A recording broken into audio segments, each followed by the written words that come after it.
오늘 오바댜 말씀을 전하겠습니다. 오바댜 말씀은 구약 성경에서 가장 짧은 책입니다.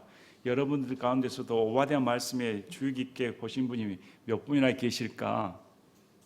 한번 오바댜 말씀을 주의 깊게 읽어보신 분 계십니까? 다른 교회는 놔두고 서더라도 그래도 킹제임스 성경을 보고 말씀을 연구한다는 우리들은 과연 오바댜 말씀에 얼마나 관심을 기울일까? 아마 대부분 구약 성경 말씀인데 가장 짧은 책이고 나에 관한 얘기가 아닌 것 같은데 다 그렇게 마음먹지 주의를 기울여서 다 이게 내게 주신 말씀이다 하고 읽어보시는 분들은 아마 거의 없으리라 생각합니다. 우리는 분명히 성경의 말씀을 믿어야 됩니다. 디모데후서 3장 16, 17절에 모든 성경 기록은 하나님의 영감에 의해 주어진 것으로 교리와 책망과 바로잡음과 의로 교육하기에 유익하니 이것은 하나님의 사람이 완전하게 되어 모든 선한 일에 철저히 갖추어지게 하려 함이라. 이렇게 성경은 말씀하셨습니다. 그래서 하나도 소홀히 여기거나 경히 여겨서는 안 됩니다. 하나님께서는 우리를 위해 분명히 오바댜 말씀을 적어 주신 것입니다. 그래서 이 오바댜 말씀을 묵상을 하시면서 내게 무슨 교훈을 주시려고 하나님께서 허락하셨는가? 그래서 오늘하고 다음 주일에 거쳐서 두 번 오바댜 말씀을 함께 보시는 시간을 갖도록 하겠습니다. 오바댜는 누굴까요? 이름이 생소하죠. 오바댜. 어떤 사람 오바다 이렇게 한 사람도 있는데 오바댜는 미스테리 인물입니다. 성경에 누군가 가르쳐 주질 않습니다. 그냥 오바댜. 그의 배경에 대해서 성경은 언급하지 않습니다. 요엘처럼. 오바댜가 누군지는 아무도 모릅니다. 어떤 시대의 인물이었을까 몇 가지 가정을 하는데 보통 학자들이 주전 600년경 여기 585년경일 것이다 추정입니다. 추정하는 근거는 에레미야 49장에 에레미야 대언자 말씀과 거의 흡사합니다. 에레미야 49장 7절에서 22절까지 에레미야 대언자가 에돔에 대한 심판의 메시지를 전하는데 본문 구절하고 거의 겹칩니다. 우리 에레미야 49장 7절 에돔에 관하여 군대들의 주께서 이같이 말씀하시니라 대만에 더 이상 지혜가 없느냐 분변 있는 자들에게서 계략이 없어졌느냐 그들의 지혜가 사라졌느냐 오 드단 거주민들아 너희는 도망하고 뒤돌아서서 깊은 데 걸지어다 내가 에서의 재난 곧 내가 그를 징벌하는 때를 그에게 가져오리라 포도를 거두는 자들이 내게 오면 이삭 줍기를 할 포도를 얼마나 남기지 아니하겠느냐 밤에 도둑들이 오면 자기들이 충분히 취할 때까지만 파괴하리라 거의 비슷하죠. 그러나 내가 에서를 벌거벗기고 그의 은밀한 것들을 드러내었으니 그가 자신을 숨길 수 없으리라 그의 씨와 그의 형제들과 그의 이웃들이 노략을 당하였으므로 그가 존재하지 아니하느라 14절에 내가 주로부터 오는 소문을 들었는데 그분께서 대사를 이교도들에게 보내어 이르시되 너희는 함께 모여 보스라를 대적하려고 와서 싸우러 올라가라 15절 보라 내가 너를 이교도들 가운데서 작게 만들고 사람들 가운데서 멸시받게 하리라 16절 오 너 곧 바위 틈에 거하며 산의 높은 곳을 차지한 자야 내 두려움과 내 마음의 교만이 너를 속였도다 내가 내 보금자리를 독수리같이 높게 지을지라도 내가 거기서 너를 끌어내리라 주가 말하노라. 이 에레미야 대언자 말씀을 들어보면 오늘 함께 낭독한 말씀과 거의 유사합니다.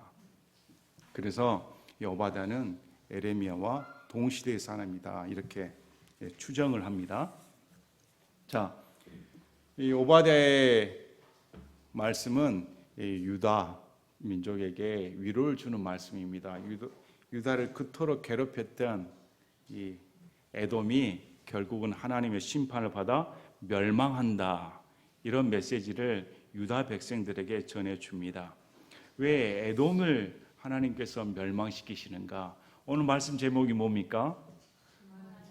교만한 자는 멸망당한다. 교만은 하나님께서 제일 미워하시는 죄악입니다.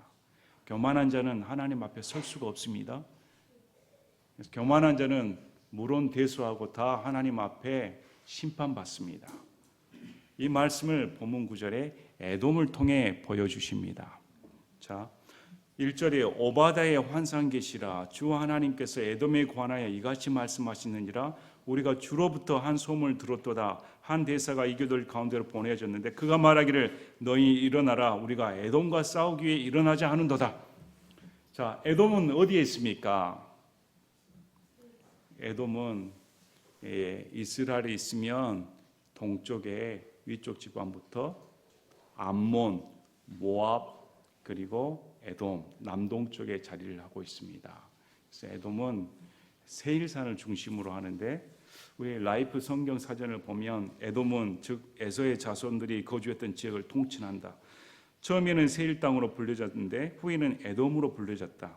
세일산의 정상은 해발 1700m나 되며 대부분 산악지대로 바위와 관목이 무성한 지역이다.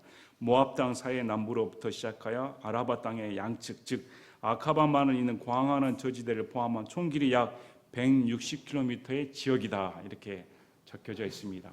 그래서 성경을 보면 세일산의 민족들, 거주민들 이렇게 나옵니다.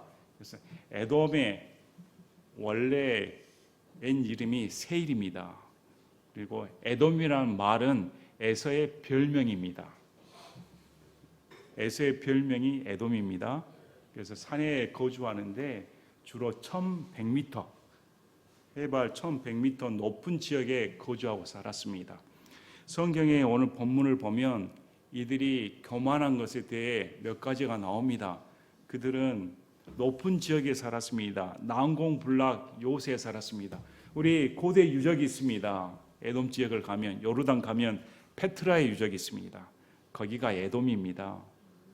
페트라를 보면 그 당시 얼마나 웅장했던가 강력한 나라였는가 알 수가 있으며 또 페트라의 유적을 보면 하나님의 심판이 얼마나 철저히 이행되어졌는가 그렇게 피폐하게 만들어 버렸는가 알 수가 있습니다.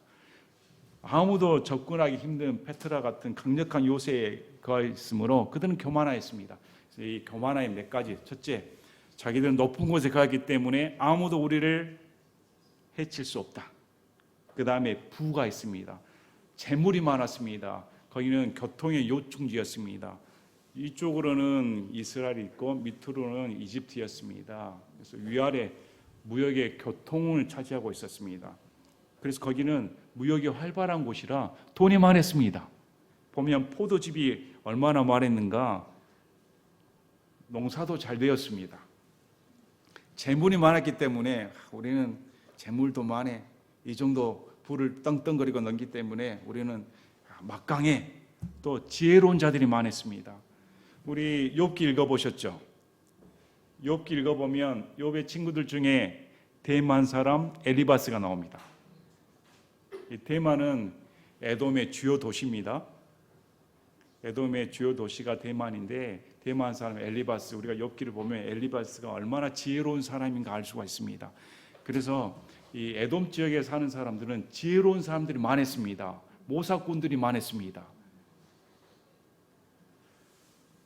교통의 요충지, 또 돈도 가지고 있고 위치도 좋고 지혜도 좋고 거기다가 용맹스러운 자들이 있습니다. 뒤에 보면 용사들이 많았습니다. 오늘날로 말하면 네 가지를 다 가지고 있습니다. 자, 몸도 좋아, 건강도 해, 그 다음에 돈도 많아, 또 지혜도 있어, 공부도 잘해, 그리고 마음도 담대해. 이야, 남자로 보면 뭐 흠잡을 데가 없습니다. 이 정도 가지면 여러분 같으면 뭐 아쉬운 소리 하겠습니까? 야, 세상 사는 가운데 뭐 재물도 많겠다, 건강도 있겠다, 남들이 부러워할 만한 그 명예도 있겠다, 지혜도 있겠다, 담대함도 있겠다. 세상 사는 가운데 전혀 부러움이 없습니다. 남들이 부러워하죠. 나도 저렇게 됐으면 좋겠다. 에돔이 그런 자였습니다. 그런 민족이었습니다. 그런데 에돔에 죄악이 있습니다. 에돔은 야곱의 형제입니다. 야곱의 형이 에서 아닙니까? 근데 하나님께서는 하나님의 섭리 가운데 형이 동생을 섬긴다, 이렇게 하나님께서 말씀하셨습니다. 그러나 그들은 받아들이지 않았습니다. 그들은 자신의 조상 에서가 팥죽 한 그릇에 장자권을 우습게 여기고 야곱에게 팔아버린 그 후손이었습니다. 그래서 하나님께서 섬기라고 했으면 섬겨야 되는데 그것이 원수관계가 되어 지금까지 계속 이어져 내려온 것입니다.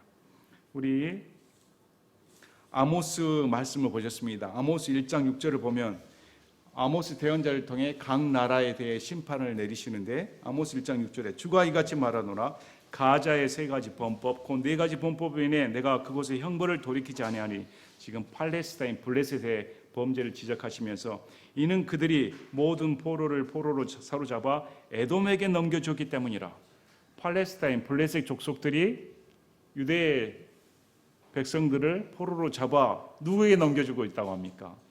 형제인 에돔에게. 그럼 에돔은 그 포로를 불쌍히 여겼어야 할 텐데 포로를 사로잡아 죽이든지 착취하든지 했다는 것입니다. 우리 아모스 1장 11절에 보면 주가 이같이 말하노라 에돔의 세 가지 범법 곧 네 가지 범법으로 인해 내가 그곳에 형벌을 돌이키지 아니하리니 이는 그가 칼을 들고 자기 형제를 쫓아가며 불쌍히 여기는 것을 다 버리고 영구히 분노하여 찢으며 자기 진노를 영원히 간직하였기 때문이라. 그러나 내가 대만에 불을 보내리니 그 불이 보스라의 궁궐들을 삼키리라. 형제입니다. 형제를 칼로 쫓아가서 죽이고 찢고 진노를 영원히 간직했다. 그래서 용서하지 않겠다 하나님께서 말씀을 하십니다.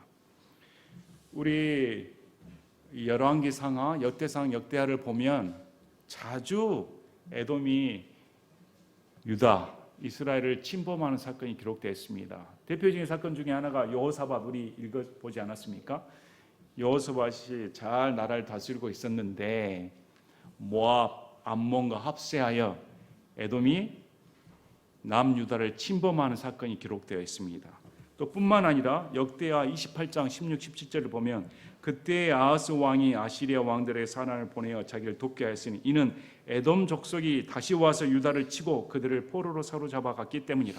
에돔 족속이 다시 와서 유다를 쳐가지고 자기 형제입니다. 사로잡아 가는 일이 벌어졌다. 신명기 2장에 보면 하나님께서 이스라엘에게 에돔을 치지 말라고 금하십니다. 그 이유가 형제니까. 이 에돔은 너희 형제다. 그래서 치지 말라. 이 세일은 내가 에돔에게 준 땅이므로 너희는 그 땅을 얻을 수가 없다. 우회해서 돌아가라. 싸우지 말라. 이렇게 명령해서 멸하지 않고 이스라엘은 우회해서 갔습니다. 그런데 이들이 반역하고 그 은혜를 까먹고 오히려 유다를 미워하고 원수로 여기고 이렇게 침략하는 일을 번번이 벌였습니다. 그래서 오바댜 말씀을 통해 이 이스라엘의 가십거리, 채찍거리인 이 에돔을 하나님께서 멸하신다. 이렇게 지금 본문의 말씀을 적어줍니다. 그래서 사람이 교만하면 잘 될 것 같죠? 교만하면 오늘 말씀처럼 자기를 속였다고 합니다. 교만에 의해 자신이 속임을 당합니다. 자신의 모습을 보지 못한다는 것입니다. 자신의 연약함에 눈이 가려져 버렸습니다. 아쉬울 것이 없다고 생각해 버립니다. 우리 인생이 그렇지 않습니까? 여러분의 인생 가운데 가장 귀한 것이 뭡니까? 돈입니까? 건강입니까? 명예입니까? 공부입니까? 무엇입니까? 그것만 얻으면 다 얻을 것 같지요. 그런데 하나님께서 하나씩 다 쳐 부숴버리십니다. 그래서 본문에 기록되어 있습니다. 보시기 바랍니다. 보라, 내가 너를 이교도들 가운데서 작게 만들었으므로 내가 크게 멸시를 받는도다. 그들은 부러움의 대상이었습니다. 근데 하나님께서 너 스스로 자랑하고 있는데 다른 사람들이 보게 되었을 때 가장 낮은 자리까지 내가 만들어버리겠다. 멸시를 받는 존재가 되게 해버리겠다. 이렇게 말합니다. 너 곧 바위 틈에 거하며 높은 곳에 거처를 둔 자야. 내가 마음속으로 이르기를 누가 나를 땅바닥으로 끌어내겠냐. 하지만 내 마음의 교만이 너를 속였도다. 그들은 바위 틈에 거했습니다. 세일산 다 바위와 감목으로 우러진 곳이었습니다. 함부로 거기를 침략할 수가 없습니다. 그런데 내가 이 정도 지금 떵떵거리고 있으니까 누가 나를 침범하겠느냐. 우리의 형편은 계속 지속될 것이다 이렇게 생각했는데 내 마음의 교만이 너를 속였다. 우리 성경에서는 잠언 8장 13절에 주를 두려워하는 것은 악을 미워하는 것이니라. 나는 교만과 거만과 악한 길과 비뚤어진 입을 미워하느니라. 하나님께서는 분명히 말씀합니다. 교만, 거만, 악한 길, 비뚤어진 입은 미워하신다. 주를 두려워하는 것은 악을 미워하는 것입니다. 우리가 신앙생활하면서 하나님을 두려워합니다 하면 악을 미워해야 됩니다. 그래서 좌파 미워해야 된다고 늘 말씀드립니다. 그건 악한 것입니다. 동성애 악한 것입니다. 낙태 악한 것입니다. 사회주의 악한 것입니다. 악한 것을 미워해야 되는 것입니다. 교만한 거 악한 것입니다. 비뚤어진 입, 거짓말 악한 것입니다. 잠언 16장 18절에 멸망에 앞서 교만이 나가며 넘어짐에 앞서 거만한 영이 있느니라. 이 말은 교만한 자는 반드시 멸망당한다. 거만한 영이 있는 자는 반드시 넘어진다. 보기에 한참 잘 나갈 것 같은데 하나님께서 꺾어버리신다. 이렇게 말씀합니다. 자, 4절에 내가 너 자신을 독수리처럼 높이며 내 보금자리를 별들 가운데 둘지라도 내가 거기서 너를 끌어내리리라. 주가 말하노라. 독수리처럼 높이 올라가고 보금자리를 별들 가운데 다다를 수 없지 않습니까? 여러분, 별들을 어떻게 다다를 수가 있습니까? 달에도 지금 못 가는데 여러분 달에 가보셨습니까? 몇 사람 빼놓고 다 끌어내려버리겠다. 내가 어찌 그리 끊어졌는가? 도둑들이 내게 오고 강도들이 밤에 온다면 그들이 훔치되 충분히 얻을 때까지만 훔치지 아니하겠느냐? 포도를 따서 모으는 자들이 내게 온다면 그들이 얼마의 포도를 남기지 아니하겠느냐? 자, 도둑질하러 갔습니다. 도둑질하러 간 사람이 이만큼 도둑질을 했으면 됐겠다 싶으면 그냥 놔두고 갑니다.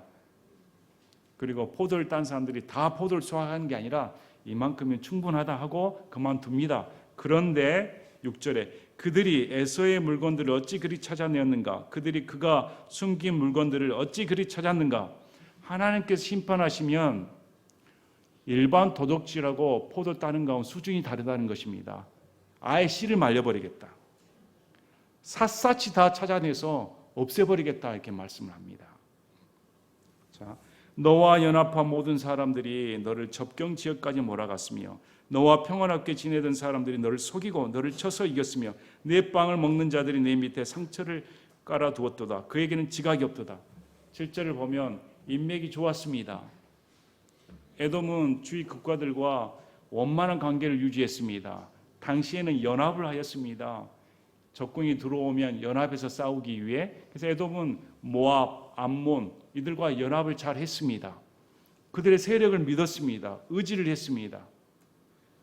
그런데 성경에서는 어떻게 말씀합니까? 도울 힘이 없는 사람들을 의지하지 말라. 하나님을 의지해야 되지. 인맥 의지하지 말라고 말합니다. 인맥을 의지하면 너희 망한다. 그들이 언제 돌아설지 모른다. 에돔이 그랬습니다. 에돔은 주위 국가들과 연합을 했습니다. 자기도 이렇게 부강한데 옆에 연합 세력이 있으면 누가 우리를 넘보겠습니까? 그런데 하나님께서 연합 세력이 배반하게끔 하겠다. 그들이 너를 속이게끔 하겠다 해서 평화롭게 지내던 사람들이 속였다. 너를 쳐서 이기고 내 빵을 먹는 자들이 상처를 깔아뒀다. 그에게는 지각이 없도다. 그에게는 지각이 없다는 말은 이들 연합 세력이 에돔을 속이는데 이 에돔이 눈치채지 못했다는 것입니다. 너무 안전하다, 평안하다 이렇게만 여겼으니까. 여러분, 사람 의지하지 마시기 바랍니다. 배신 많이 당하지 않습니까? 사람 의지해서 좋을 거 하나도 없습니다. 하나님만 의지해야 되지. 하나님만 의지해야 되지. 하나님은 우리를 배신하지 않습니다. 사람들은 우리를 배신해도. 그래서 지난주 말씀처럼 개 키우시기 바랍니다. 개는 배신하지 않으니까. 그래서 연합한 자들, 너가 믿고 의지하는 자들 내가 다 오히려 그들이 너를 배반하게끔 하겠다. 이렇게 말씀합니다. 자, 대만아, 내 용사들이 놀랄 것이요 이로써 에서의 산의 모든 사람이 살육에 의해 끊어지리라. 대만에 용사들이 있었습니다. 강한 군사력을 했습니다. 그런데 에서의 산, 세일산입니다. 세일산에 거한 모든 사람이 살육에 의해 끊어진다. 다 죽임당한다. 너희 용맹을 자랑한들, 너희 지혜를 자랑한들 너희 능력을 자랑한들 하나님께서 다 멸해버린다.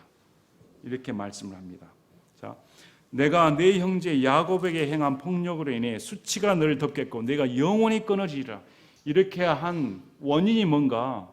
네 형제 야곱에게 폭력을 가했다.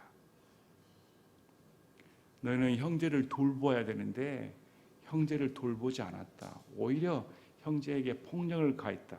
그래서 수치가 너를 덮겠다. 수치란 말은 벌거벗겨졌다는 말입니다. 아예 에돔을 무장해제시켜버리겠다. 아예 세상에 벌거벗긴 채로 수치거리가 되게 내가 만들어버리겠다. 그리고 영원히 끊어지리라. 완전하게 멸해버리겠다 말씀을 합니다. 자, 절대로 이스라엘 대적해서는 안 됩니다. 성경에서는 절대로 예루살렘을 대적하지 말라고 말씀합니다. 왜입니까? 예루살렘이 하나님의 눈동자이기 때문입니다. 우리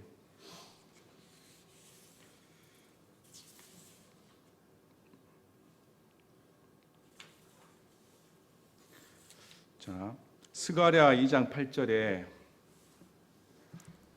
군대들의 주가 이같이 말하노라. 그 영광 이후에 그분께서 너희를 노력한 민족들에게 나를 보내셨나니 너희에게 손을 대는 자는 그분의 눈동자에 손을 대느니라. 스가랴 2장 8절입니다.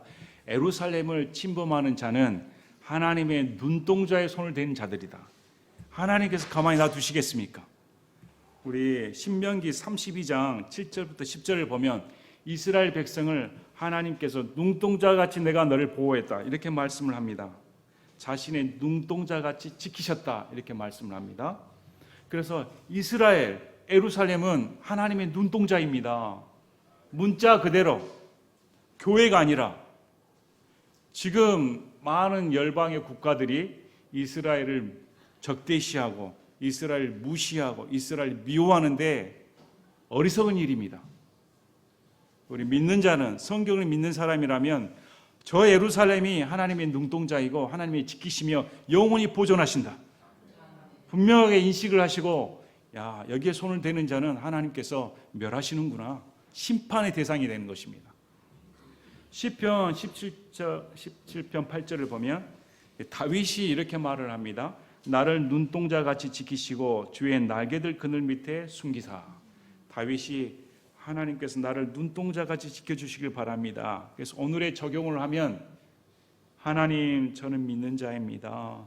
주여 저를 하나님의 눈동자같이 지켜주시길 바랍니다. 이렇게 기도할 수가 있습니다. 그러므로 이 교회는 성경에 뭐라고 말합니까? 예수님의 몸입니다. 우리는 각자 예수님의 지체입니다. 우리에게 손을 대는 자는 하나님께서 멸하십니다. 그건 분명한 진리입니다. 교회를 미워해서는 안 됩니다. 이스라엘도 미워해서는 안 되는 것입니다. 하나님께 속한 백성을 미워하는 것은 하나님을 대적하는 것입니다. 하나님께서 가만 놔두질 않습니다. 에서는 그 점을 알아야 했습니다. 야곱은 이스라엘 백성은 하나님께서 주신 백성입니다. 하나님의 백성이라고 성경은 말씀을 합니다. 내 백성이라고 말씀합니다. 그런데 그 백성의 손을 댄 에서를 하나님은 가만히 두질 않습니다. 그래서 영원히 끊어버리겠다.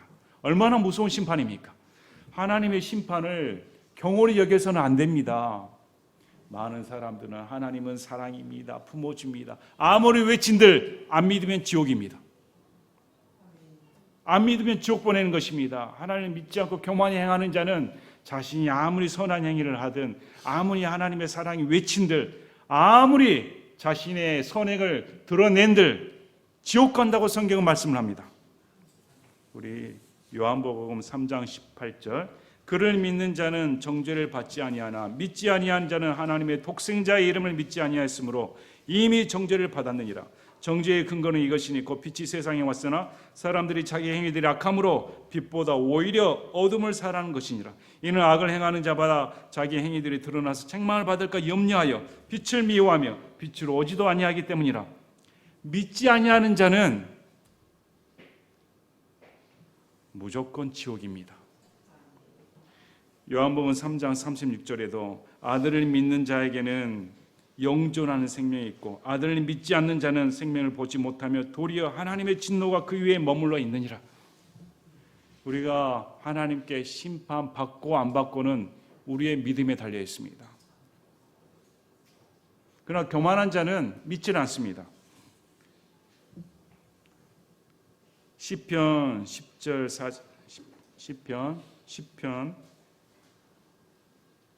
4절에 사악한 자는 자기 얼굴에 교만을 인해 하나님을 찾지 아니하리니 그의 모든 생각 속에는 하나님이 없나이다. 에서처럼 에돔처럼 그들의 힘만 의지하고 그들의 부만 의지하는 자들은 하나님을 바라보질 않습니다. 하나님이 어디가 있어? 하나님께 내가 이렇게 떵떵거리고 사는데 내가 밑바닥에 떨어질 일은 없을 거야. 이건 성경에서는 사악한 자다. 하나님을 찾지 않는 자, 하나님을 모르는 자는 사악한 자다고 성경은 말합니다. 우리 주위에 얼마나 착한 사람들 많습니까? 인품이 훌륭한 사람들 많습니까? 제가 봐도 믿는 사람들보다 훨씬 더 인품이 훌륭한 사람 수두룩합니다. 믿는 사람들이 저 사람의 절반이라도 됐으면 차라리 교회가 더 교회다울 텐데 이런 마음 들 때가 많습니다. 그런데 성경은 그렇게 보질 않습니다. 성경은 우리 눈으로 보기에는 인품이 훌륭하고 착하게 보고 성품이 좋게 보이는데 사악하다 말합니다. 하나님을 찾지 않는 자, 하나님을 구하지 않는 자는 사악한 자이고 결국 그 교만으로 인해 멸망당한다. 이렇게 말씀합니다. 그렇습니다. 저와 여러분 인품을 보면 어디 내세울만 합니까? 나는 그래도 훌륭해요. 그럼 교만한 자죠. 우리 자신을 잘 알아야죠. 그래서 교만한 자는 하나님을 믿질 않습니다. 그리고 그 결국은 지옥입니다. 하나님의 심판받는 가장 큰 원인은 지옥입니다. 그리고 그 다음 시기입니다. 에서는 야곱을 시기했습니다. 어떻게 야곱이 장자권을 받고 하나님의 선택으로 저렇게 하나님의 보호하심을 받을 수 있을까? 미워했습니다. 결국 시기는 정욕을 낳습니다. 컴플렉스 증후군을 나타냅니다. 내가 저거보다 더 열등감이 시달려서 더 잘해야 되는데, 그리고 그것은 미움으로 발전이 되지요. 분노로 표출이 됩니다. 죄를 양상하게 됩니다. 순응을 하고 감사해야 할 텐데 그걸 어기고 하나님의 섭리를 거부한 순간 하나님의 심판의 대상이 되는 것입니다. 우리의 인생하고 동일합니다. 저와 여러분의 인생하고. 여러분 교만에 사로잡혀서는 안 됩니다. 시기심의 노예가 돼서는 안 됩니다.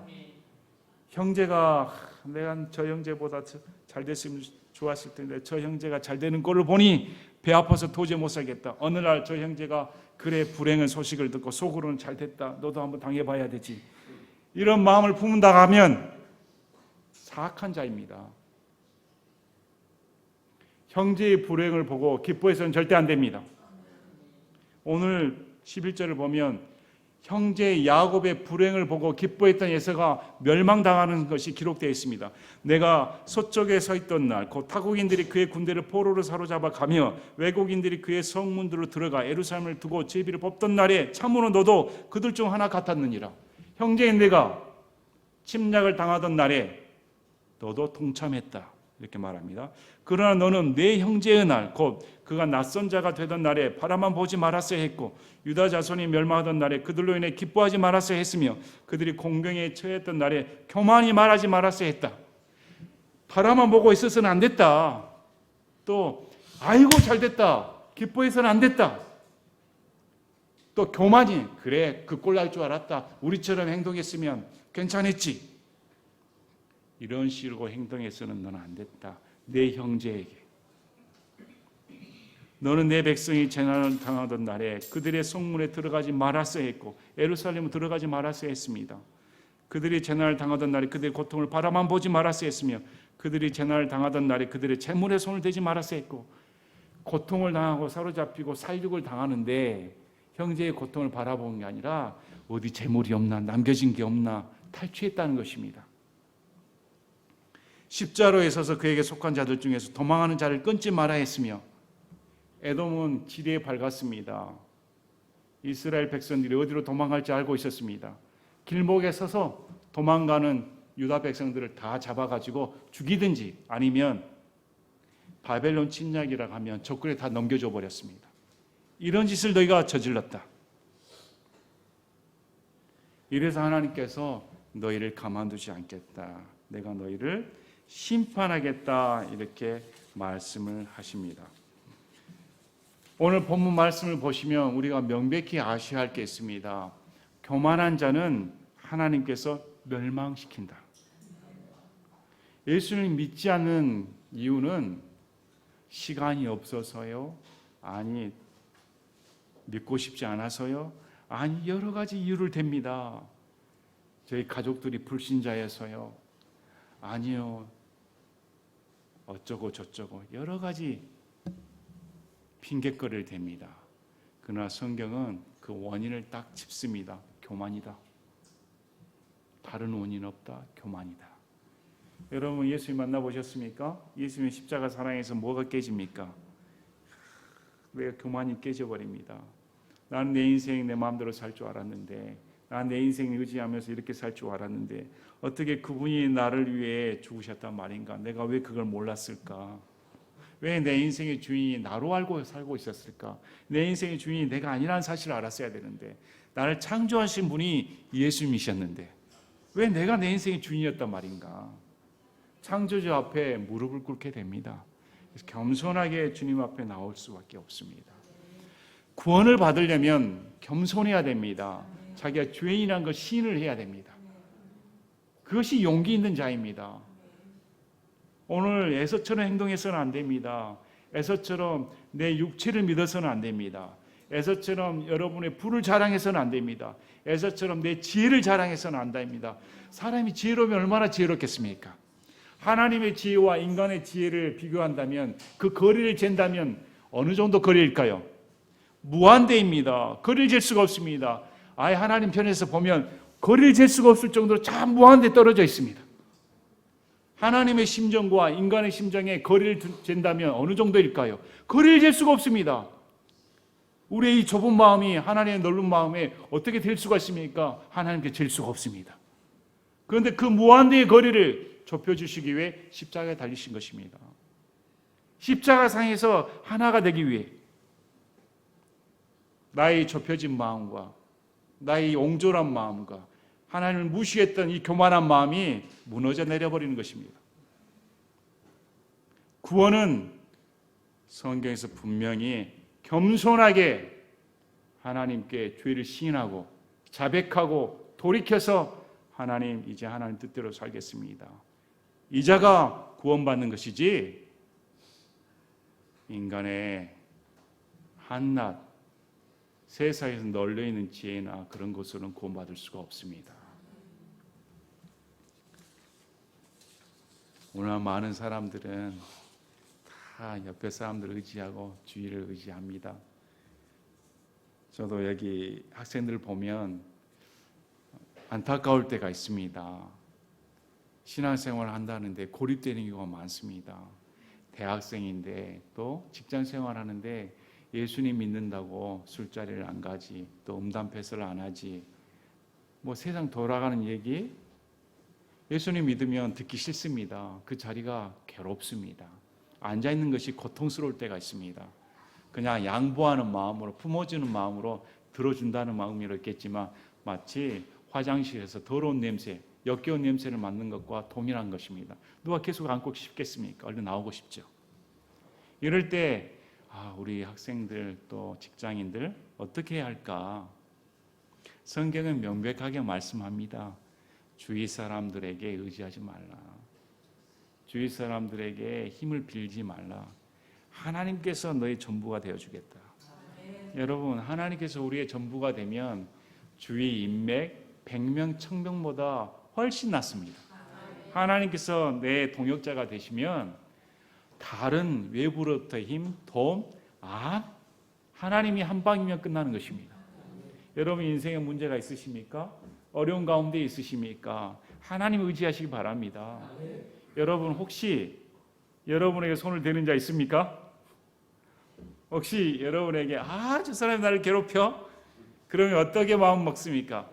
여러분 감히 하나님의 눈동자를 건드려? 여러분, 그렇게 마음 먹어야 됩니다.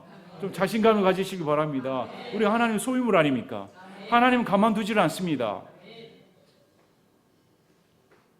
교회를 멸시하는 자 하나님이 가만두실 것 같습니까? 예수님의 몸에 손대는 자 하나님께서 나 몰라라 하실 것 같습니까? 하나님 몸을 치는 건데 두려워해야 됩니다. 두려워해야 되는 것입니다. 그래서 오늘 말씀을 보시면서 다시금 이 한낱 인생 하나님 앞에서 우리 인생이 뭘 되겠습니까? 티끌보다 못한 우리 인생 하나님 앞에 아무것도 아닌 인생을 어떻게 만드셨습니까? 아무것도 되는 인생을 만들어 주셨습니다.